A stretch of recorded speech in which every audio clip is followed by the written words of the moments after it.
Oh, yeah. Look at somebody next to you. Say, you look good today. And if it's not true, say that's a prophecy right there. Look at your second choice and say, I've been praying all week I could sit next to you. That's not true. I love it. Hey, Baru, we're so glad you're here. Hey, if we haven't had the opportunity to meet yet, my name's Chancellor, one of the pastors on team, and we're just so thankful that your face is in the place today. If we haven't got to connect, though, fill out the Connect card, stop by the Connect corner, and be a part of the community you've been looking for. That really is what Collab.Church is all about. And we don't just gather and do life on a Sunday experience or a midweek gathering, but we have stuff all throughout the month. And it's so crazy as I was running the numbers this past week, looking at the impact of Collab.Church. It's just insane what God is doing. But literally every single month, we have close to 1,000 individuals that our church is impacting in some capacity. Can we just celebrate that? Like, that's amazing, the reach of our church and what we're getting to do. And so, honestly, just so amazing what we get to be a part of. And something else Pastor Gary already mentioned, but is just so incredible, is yesterday I had the opportunity to speak at the graduation of Miami Rescue Mission, where they had 56 individuals that graduated from their program. And for those of you that don't know what that means, these are individuals that were in a homeless situation. They were addicts. They were in really one of the worst seasons of their life. But because of the caring place, they were able to go through a restoration process of 18 months and graduate sober-free with an education, full of vision, and moving forward back in society.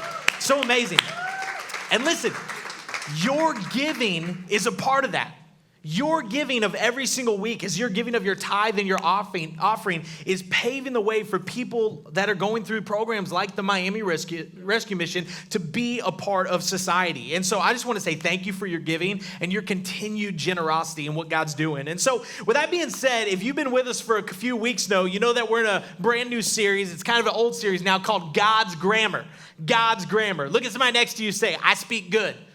I speak good. I speak good. Pastor Emily, our kids pastor, she's an English teacher, and I love to use horrible grammar with her all the time. Why? Because that's what in-laws do, right? You just love to irritate people? No. But what we've been learning in this series is the language of heaven, yes, but also more importantly, the language that every single one of us has the opportunity to live in, but also speak about. And the reason why is because your diction dictates the destiny of your life. And more specifically, what we've discovered is that our words create worlds. The words that you speak today create the world that you're going to experience today. And I'm not talking about the objective reality where you're like, rain came, it's going to snow. Like that, no. But I am talking about the subjective reality of relationships and of life. If you say you're going to have a good day, odds are you're going to have a good day. If you say today's going to be a horrible day, congratulations. You're going to have a horrible day because your words have power. And what we've been learning in this series is that there's 3 specific words that hold a little more weight than any other. And those are please, sorry, and thank you. And the reason why is because nothing in your life will open doors like please. And nothing in your life can mend and heal hearts like sorry. And also, nothing can build bridges of trust like the word thank you. And so what I want to do before we head into the message today is actually give honor where honor is due. And can we just celebrate and welcome back the overseers of our house, Pastor David and Pastor Janice. We love you. We're so thankful for you. And I just want to say thank you, thank you, thank you, thank you.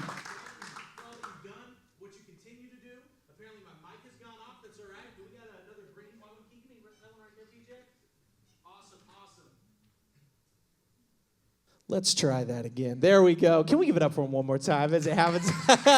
No, for real, though. We just want to say thank you. And thank you for during the thank you running the mic up here. But we appreciate you guys. We love you. And we're so excited that you're back. For those of you that didn't know, they were on a little bit of a vacation, a whole lot of bit of work. I know their mentality. Going to Africa. They were missionaries in Africa for a number of years, made a huge impact there. But also we're doing not only sightseeing and reminiscing, but getting the foundation set as we're looking to take a team very shortly in the next few years to go back back and do some missions work. And so if you're like, wait a second, I want to go to Africa, that's great. Start saving your pennies, start saving your dollars, because we're going soon, okay? But for real, I want to say thank you. We love you guys so much, and so glad that you're back. And so what we've seen through this series, though, is in week 1, what we discovered as we looked at thankfulness, we understood that thankfulness opens up fulfillment in our life. That when we live with a thankful perspective on what we have and what we receive, we discover fulfillment isn't something we obtain someday, but it's a reality that we can walk in today. And so what we saw last week, though, was the power of saying, I'm sorry. Did anybody go practice that this week by chance? Did anybody go practice saying, I'm sorry? Didn't that feel good? You're like, wow, I feel like a grown adult. I said, I'm sorry. And what we discovered is when we say, I'm sorry, and we extend an apology, that it becomes the super glue to life, and it can fix almost anything. And this week, what we're going to do is we're going to learn and lean into a little word called please. Or, as 1973 triplet twins said, pretty please with the sugar on top. Anybody? Okay, I got my own music genre. That's great. So now we're going to be looking at the power of please. The power of please. And really, when you come into this discussion at first, like every single week, it almost seems elementary that we're talking about such a little word. It's like, does really a word like please actually add so much significance and value into my life? But I love what Mother Teresa said. She said, kind words can be short and easy to speak, but their echoes are truly endless. Why is that? It's because one word that you speak can have the power to transform someone's day. But also, one reckless sentence that you let go has the power to bring wounds for decades to come. Some of us know exactly what I'm talking about. You heard a great word today and you felt encouraged, but you can go back 20, 30, 40 years down the road and you can think about that one moment that was just 5 minutes of your time, but it stuck with you for days and days to come.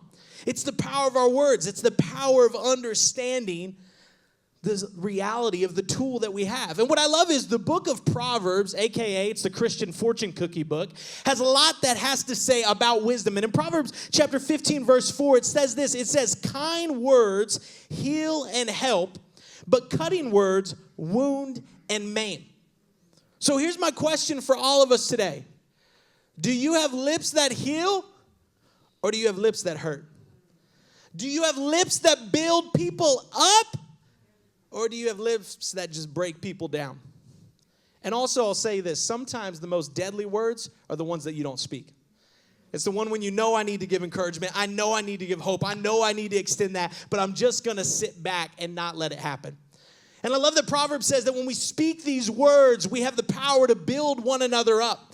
And so today what we're going to be doing is really leaning into an orthodoxy, a practice of the way of Jesus that all of us have an invitation to have.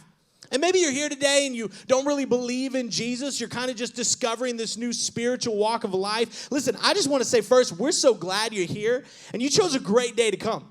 Because if you're not a follower of Jesus, to be honest, you really don't have any rules or regulation for how you use your mouth. So, you kind of got to pass. We prefer you talk a certain way. We prefer you use please, sorry, and thank you. But for people of the way of Jesus, we've been given and instructed to walk with the kingdom of heaven mindset. And also to guard the words that we speak, because the words have power and life, but also carry power and death. And I love how Jesus said it, because it's so much more profound than what I say. In the book of Luke, chapter 6, verse 46, it says, why do you call me Lord, Lord, and do not do what I say? As for everyone who comes to me and hears my words and puts them into practice. Notice that second part there? It didn't say you just listen to a lot of podcasts, you know how to recite a whole bunch of things, but you actually put them into practice. I will show you what they are like. They're like a man building his house who dug down deep and laid the foundation on the rock. And when the flood came, when life happened, when torrents struck the house, but could not shake it because it was well built. You want to build a well-built life? Build it on the words of Jesus. You want to build a life that's going to stand past the sands of time, the latest trend, the latest chaos? Build it on the reality of Jesus. And let me encourage you. If you're going through a season right now where you feel like foolish people, sinful people, to use the book of Psalms, are progressing in life, and you're thinking, man, if only I could get ahead, why am I not getting that blessing? Listen, don't let a tentative, finite perspective rob you of a true, eternal perspective. Because just because someone is building and blowing up for a day doesn't mean they're going to be around for decades to come. Longevity, integrity, and character aren't produced in a month, but they're demonstrated over a lifetime. There's just something special, yes, about an anniversary for somebody that celebrated 1 year. Like, we do celebrate that. But when you meet someone that's been there 50, 60, 70 years, you're like, wow, you've been through a lot of fights, and you're still here. You've been through a lot of heartbreak, and you've been holding on. It's when people you see that have longevity, you go, wow, they built their life on a foundation that stood. And right here, Jesus is saying, when you build on me, no matter what happens, you're still going to stand. And what I love is you don't have to stand based on your work, based on your attitude, based on your comfort level, but you just get a stand on him because he's all you need. It's the truth of what he's saying. But then he says, the one that hears my word and does not put them into practice is like a man who built his house on South Beach without a foundation. And the moment the torrent struck, the house blew, the tsunami came, it collapsed, and its destruction was complete. You know what's fascinating about the wise person and the foolish person? They both sat in the same sermon. They both listened to the same podcast. They both went to the same Bible study. They both followed the same social media influencers. But one put it into practice. One left it in the podcast. I'm not impressed by how many podcasts you listen to. I'm not impressed by how many sermons you can quote or scriptures you can say. What impresses me and impresses most importantly Jesus and other people are when you live it out, even if you don't talk about it. I'm going to lean into this. You ever notice sometimes people that talk the less do the most? Like, I love those type of people. Like, especially my mechanics. I love mechanics that work on my car that don't talk a lot. They just do the work. You ever notice that? I get a little scary when I get close to a mechanic and they're like laying out their resume. I'm like, I don't need you to build confidence in me. Like, I need you to just go. You know, you talk to someone, you're like, I need this. And they're like, okay, we'll do it. You're like, wow, I wonder what that feels like in life, you know? They don't have to prove themselves because they have confidence in the weight of what they're doing. Now, when we hear this verse, for many of us, immediately we go kind of into the laws of the Bible. We go into the things we should do and we shouldn't do. Like, okay, I probably shouldn't do this sin, or I know this is a bad one. This right here is definitely a no-no. But what's fascinating is when Jesus brings this verse into the teaching, it's not because he's talking about exterior things you do and don't do, but he's actually talking about a posture of how you live in your heart. And the very posture he was talking about was loving our enemies. Because what it says in verse 27, right before this, it says, but to you who are listening, I say, love your enemies. Do good to those who hate you. I looked it up in the original language because I didn't think that was inspired. Guess what? It's inspired. Do good to those who hate you and bless those. Hold on, bless them, and Lord bless you and keep you, shine on you, be gracious to you. Hold on, when I say every single Sunday at the end of church, I'm supposed to do that for those who curse you? Nuh-uh, hold on a second. Okay, and pray for those who mistreat you. If someone slaps you on the cheek, turn to them the other also. When I was a junior high student, I was getting a spanking one time from my mama, and I tried this verse. It did not go as planned. Let me tell you that right there. I learned that very quickly. And if someone takes your coat, do not withhold your shirt from them. Give it to everyone who asks you. And if anyone takes what you belong, do not demand it back. Do to others as you would have them do to you. Now, that last part we like. Like, absolutely. I want people to do to me as they do to them. Absolutely. But what's interesting about this verse, it's saying, I'm called to love my enemies. I'm called to bless those that don't even want anything to do with me. I'm called to love those that curse me. I don't think Jesus understood what he was talking about. Like, maybe y'all are a little bit more spiritual than me, and like maybe you don't go through some stuff, but there's some people in my life, like, I'd be okay if I never saw again. Like, there's some people in my life, I'm glad we rode together for a bit. There was a season, but if I see you again, we're going to have words. Like, that's how I feel. But then I come to the Bible, and it says, love your enemies. And church, can I just be honest? When's the church going to get to that part? Because we're still just trying to love each other. You know what I'm saying? Like, we got whole denominations and churches that said it was God, but no, they just fought about what the carpet was going to look like and decided to start a brand new church. We got people that leave churches because Betty Sue and Mr. Tyler said XYZ. I mean, literally, you go into some churches, and it's like WWE, pay-per-view, Shaun of the Sheep smackdown, you know? Like, you got sheep biting each other. And then we come to the church, and we're like, hey, come in. The best is yet to come. This is home. And then they walk in, and they're like, oh, my gosh.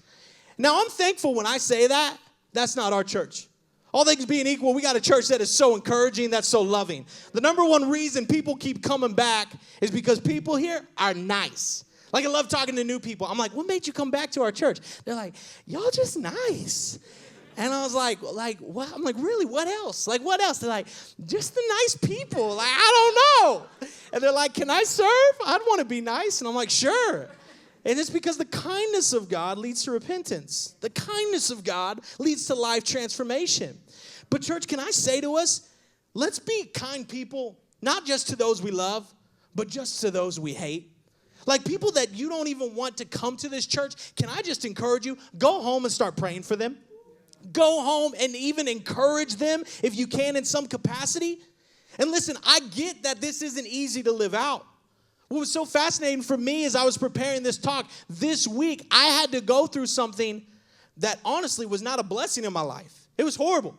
I had someone very plainly come, and I had to deal with this situation, so much so that they told me in very colorful words that I have a horrible smile and I need to wipe it off my face. And I was like, oh, no, I may have a gap in my teeth, but you don't talk about that smile, you know?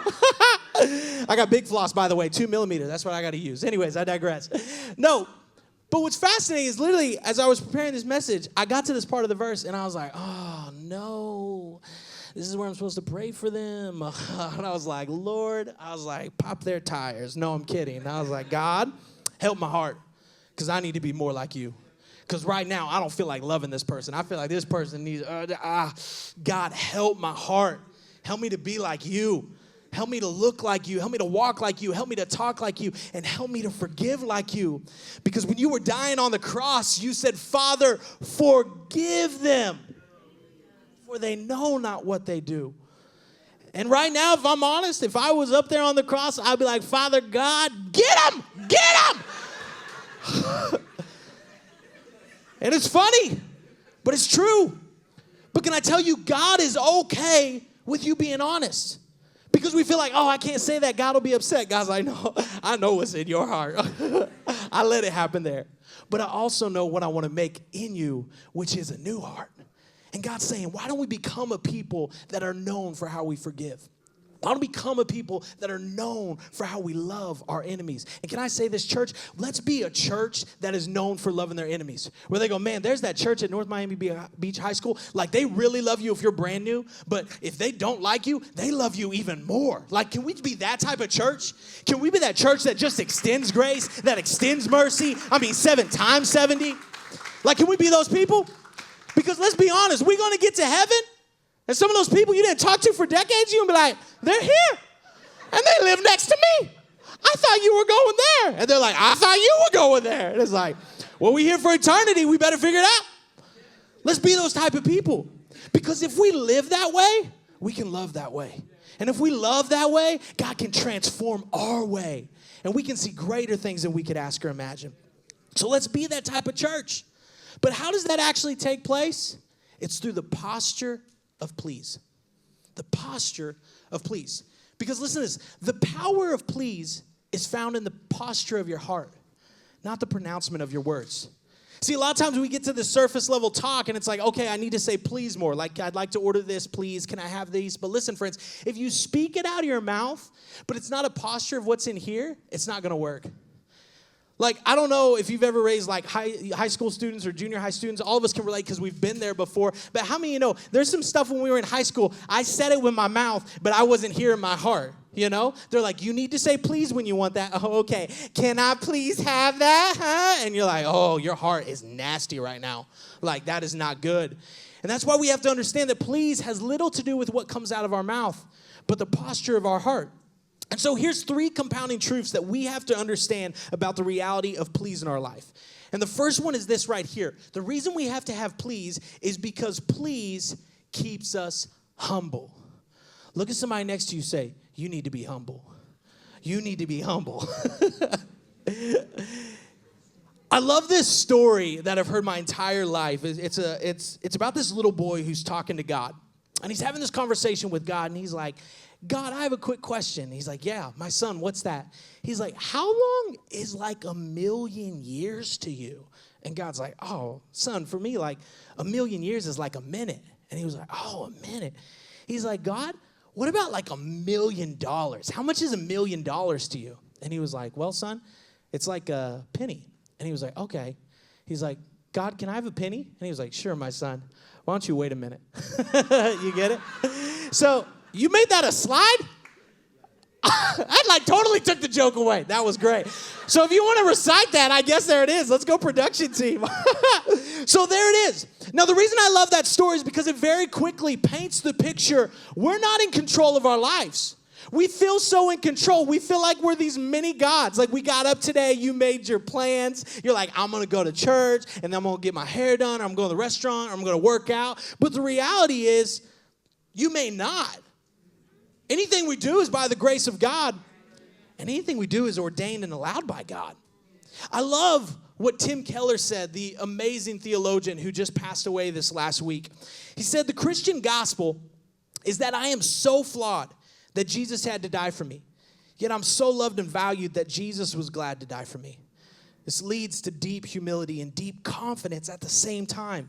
It undermines both swaggering and sniveling. I can't feel superior to anyone, and yet I have nothing to prove to anyone. I do not think of myself or less of myself. Instead, I think of myself less. I love that picture. And I love how it's echoed by Jesus, who set the foundation even for Tim Keller to say it. In Matthew 22:36, he says, teacher, which is the greatest commandment? And he said to him, you shall love the Lord your God with all your heart and with all your soul and with all your mind. This is the great and first commandment. And the second is like it. You shall love your neighbor as yourself.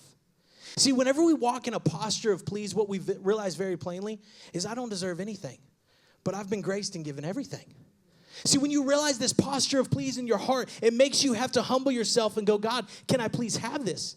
Not in a way that makes you feel less and inferior, as Tim Keller said, but in a way that makes you go, God, can I just please have this? Because I know that you're in control, that you're going to do all. Can you just help me? And what I love is God says, those that humble themselves, he's going to raise up in due time. Those that humble themselves, he can pour out a blessing upon. Because when you get haughty in your eyes, you have to manifest what you want with your own strength. But when you just humble yourself and say, God, give me whatever you have, he shows up in his superior way. And when we become humble in ourselves and we just live in this posture of please, we actually begin to treat people a lot better.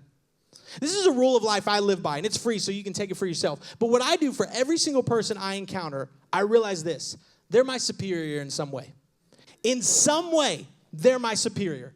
Through their life experience, through their upbringing, through what they've gone through, they are my superior in some capacity. That means they can teach me something. That means that I could learn something from this individual, and that promotes in me a value where I can go, I can receive from this person.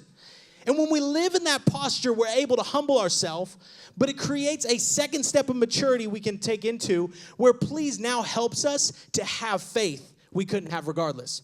See, the second thing is living in a posture of please helps us to have faith. I love in Hebrews chapter 4, verse 16. It's in the Amplified Version. It says this. It says, therefore, let us with privilege approach the throne of grace. That is the throne of God's gracious favor with confidence and without fear, so that we may receive mercy for our failures. Anybody thankful for the mercy of Jesus this morning?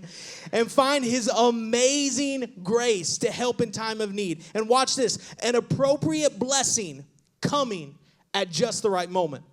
You need to realize that. There's an appropriate blessing that's coming for you, but at the right moment. Because the moment you humble yourself, you're able to go, okay, I'm in a humble posture now. And then you come back to the Lord. You go, okay, God, I'm boldly approaching the throne of your grace, of your mercy. That means now I can boldly approach in faith and say, God, this is what I need. This is the situation I'm going through. And God, I'm just asking that you would help me. But what I love is when you have the posture of please, you realize that when you ask God for something, you don't have to bring anything to the table. See, some of us live in this mindset. I'll ask God for this, but I'll show him like what I did. God, will you help me with this situation because I read my Bible every single day this week?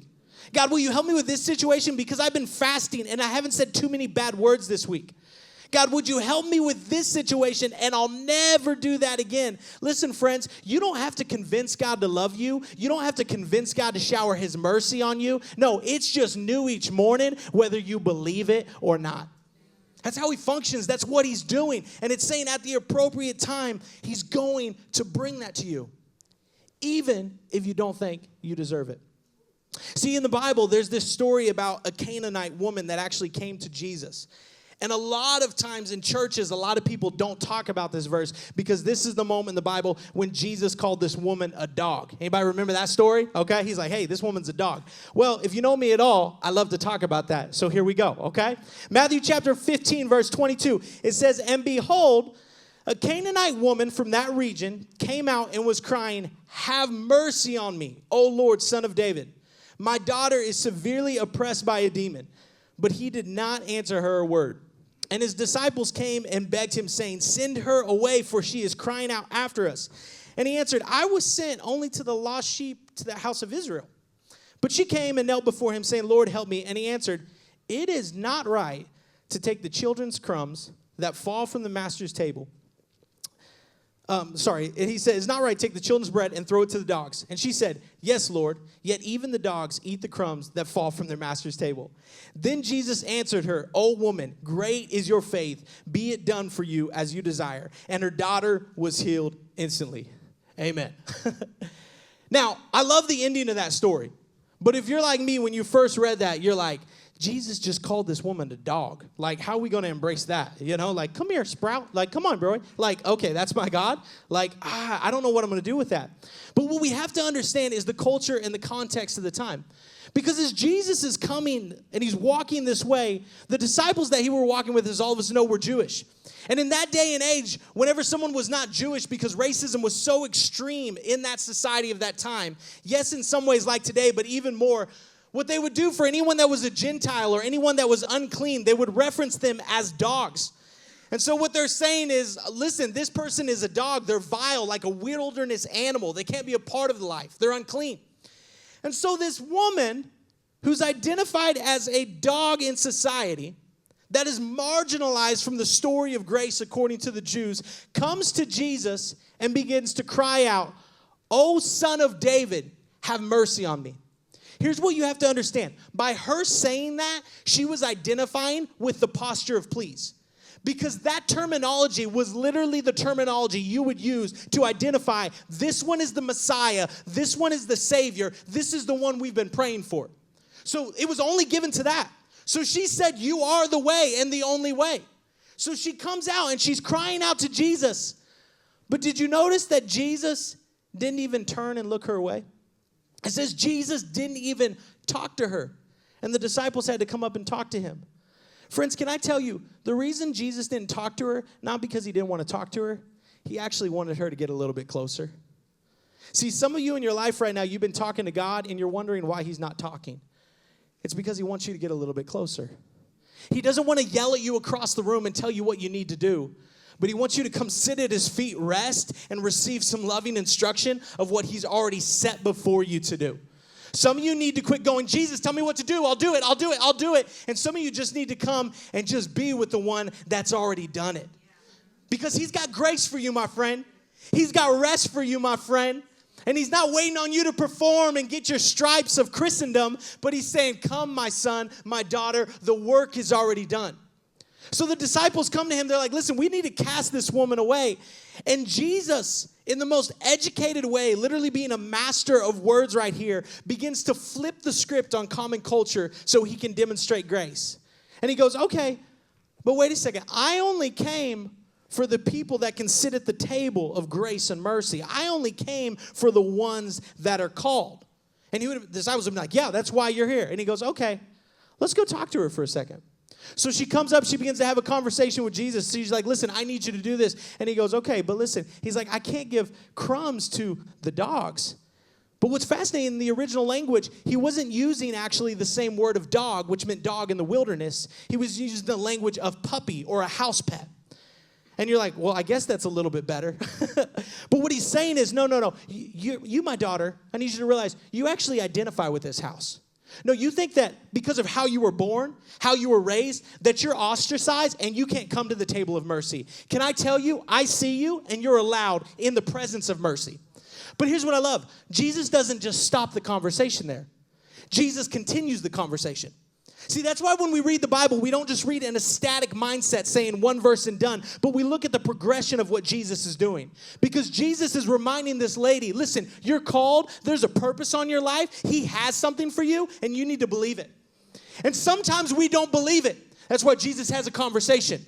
He shows us, I need you to see this point so you can get to the next point. So he says, listen, I don't know if I can give you bread because, the puppy, the master, is the one that's overseeing everything. But then what she says, listen, even the one that sits under the table gets crumbs. And Jesus says to her, my daughter of radical faith, you don't have to get crumbs because you have a seat at the table. And he blesses her and he gives her exactly what she wants. So let's take it full circle. He told the disciples, I only came for the ones that are called. So why don't you come over here, get rid of your racism, get rid of your marginalizing, get rid of casting people away, and realize this one is called. Because whoever calls on the name of the Lord shall be saved. Whoever. It doesn't matter their skin color. It doesn't matter their economic status. It doesn't matter their past, their present. Whoever calls on the name of the Lord will be saved. And church, can I say this? Can we be a community for the whoever's?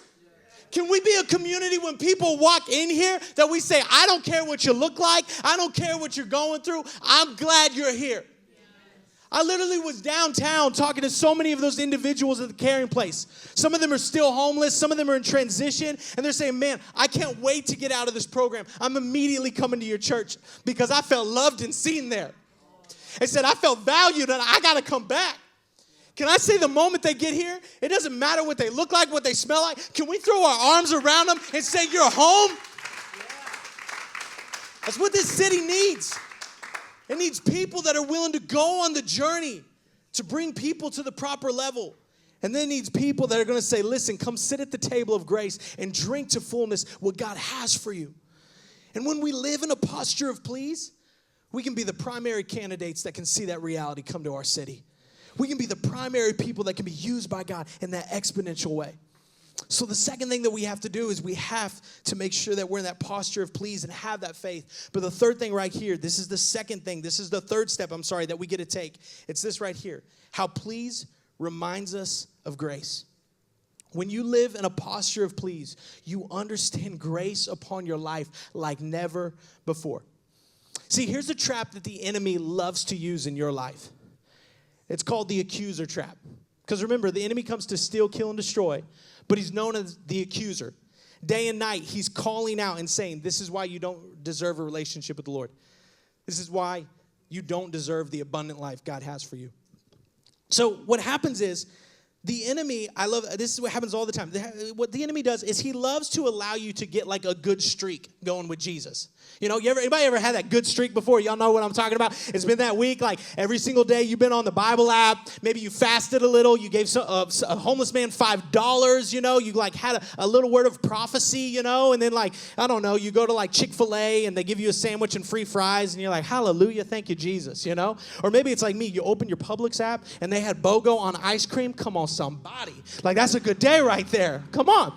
And you're feeling it and you're feeling good about life. You go to church and you're so excited to be serving and then your favorite songs are going. It's just one of those weeks. But then something happens and you blow it. The old boo thing from a few years ago takes you back and you get mad. Or you go to your bank account and you're like, all right, I'm not going to give 10% this week. I'll give 5%. And then you feel really bad and ashamed, which is not God. He's like, listen, you're on the journey for generous. Just relax. Or something else happens and you go, And then all of a sudden you begin to feel bad and distant. You're like, oh, me and God aren't that close anymore. Like, oh, I don't know what to do. And then the enemy shows up and he's like, man, you're a really bad Christian, aren't you? And you're like, yeah, I am. But instead of understanding it's the enemy, you think it's God. Because you think God comes up to you and he goes, you were a bad follower today. I'm ashamed of you. And you're like, thanks, Dad. And that's how we think God's doing. But can I tell you, that's not God. That's the enemy. Because God doesn't come and say, oh, wow, you weren't perfect. He goes, no, my child, I'm perfect. Just come in the progression. Come in the story of what I'm doing. So the enemy comes and he just begins to accuse us. And the reason I know people are getting this attack by the enemy is because they'll come up to me and they'll say, Pastor, I'm just trying to get back to how it used to be. Like, I'm just trying to get back when it was just me and God, you know, like I'm just trying to only listen to Christian music and I'm trying to do this. And listen, I give a nod and I respect what you're trying to say. But can I tell you, friend, God doesn't want you to go back to how it used to be. He wants you to go in the new direction he's leading you to. Because for some of you, the reason there's distance right now in your relationship with Jesus is not because he's left the building.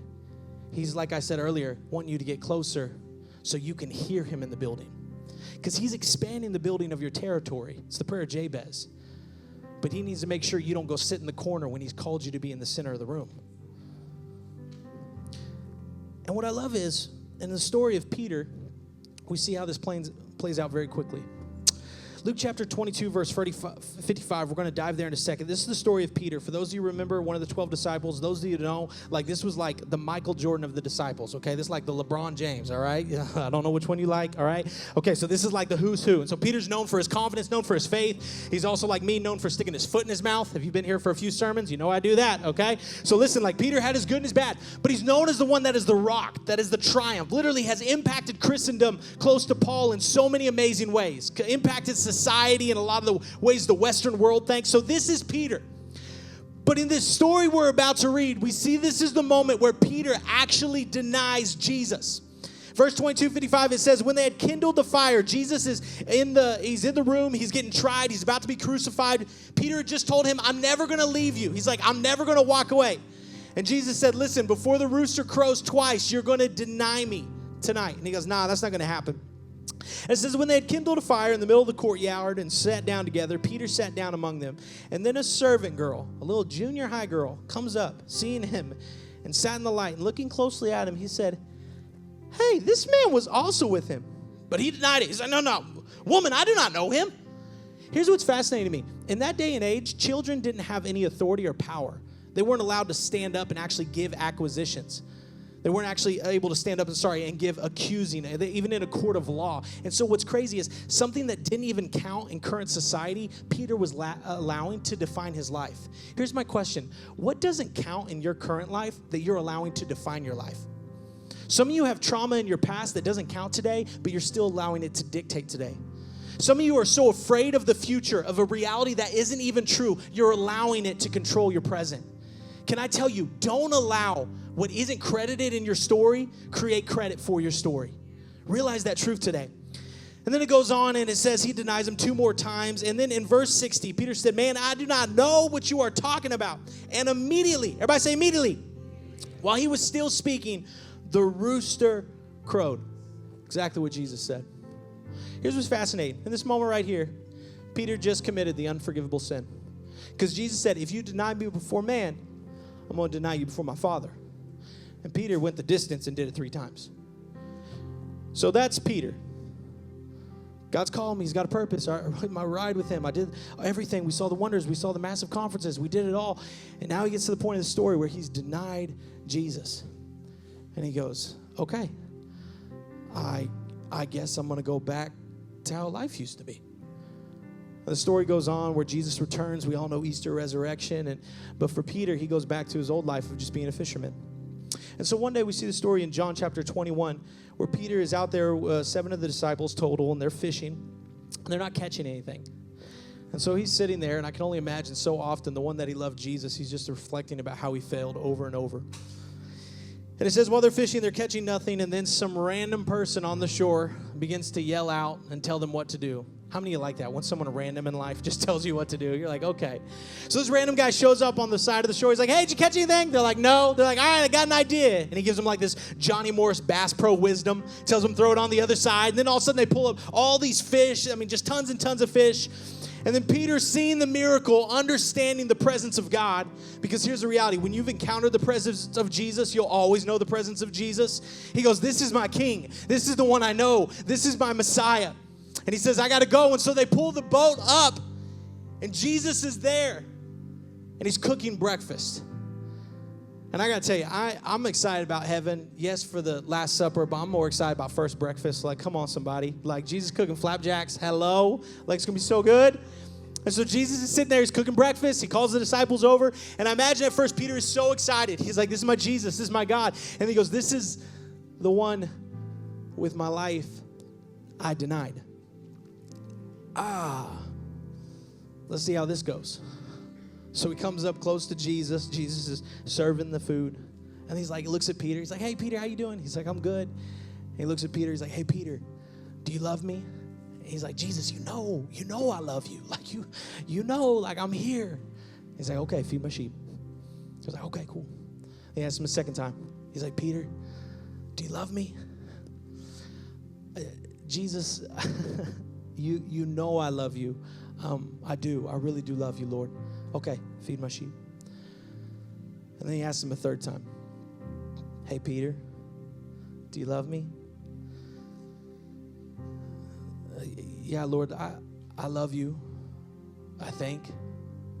I love you. I know. I'm trying to love you, but it's been a bad week. Like, the kids are crazy. The bank account's low. The trauma's creeping back up. Like, I'm trying to love you out here, but I don't know. I love you. And Jesus says, feed my sheep.